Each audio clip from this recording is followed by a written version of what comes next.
Strategic mindset. Strategic mindset বইটি কাদের জন্য? আপনি কি ক্রমাগত পরিশ্রম করে যাচ্ছেন কিন্তু আপনার কাজের ফলাফল আশানুরূপ নয়? আপনি কি মনে হয় আপনি চাপের মধ্যে আছেন এবং সবচেয়ে কার্যকর কাজটা কি তা খুঁজে বের করতে পারছেন না? আপনি কি মনে করেন সফল হতে হলে শুধু কঠোর পরিশ্রমই যথেষ্ট? বাস্তবে বেশি কাজ করা সবসময় সমাধান না। কার্যকরী কৌশল ছাড়া উৎপাদনশীলতা অর্থহীন। ঠিক যেমন একটি দাবা খেলতে জিততে কয়েকটি চাল আগে থেকেই ভেবে রাখতে হয়, তেমনি উৎপাদনশীলতার ক্ষেত্রে মাস, বছর, এমনকি দশকের পরিকল্পনা প্রয়োজন।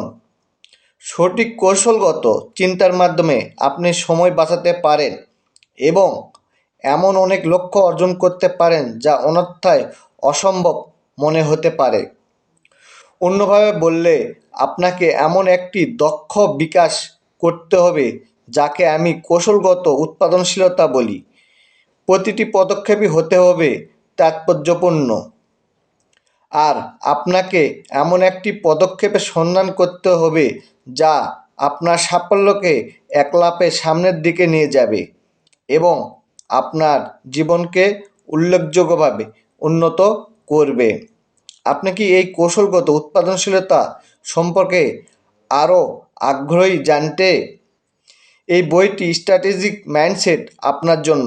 যদি আপনি পরিশ্রম করে যাচ্ছেন কিন্তু কাঙ্ক্ষিত ফল পাচ্ছেন না, আপনি প্রায় বিভ্রান্ত বা চাপগ্রস্ত বোধ করেন এবং লক্ষ্য অর্জনে কোনো কাজে মনোযোগ দেওয়া উচিত তা বুঝতে পারেন না, আপনার সাফল্য লক্ষ্য সম্পর্কে স্পষ্ট ধারণা নেই, আপনি পড়াশোনায় মনোযোগী কিন্তু যথেষ্ট কার্যকরী পদক্ষেপ গ্রহণ করতে ব্যর্থ হন, উপরোক্ত কোন বিষয় যদি আপনার কাজে পরিচিত মনে হয় এবং আপনি একজন কৌশলগত উৎপাদক হয়ে উঠতে চান, তাহলে আমার পরবর্তী ভিডিও পাওয়ার জন্য সাবস্ক্রাইব করুন প্লিজ।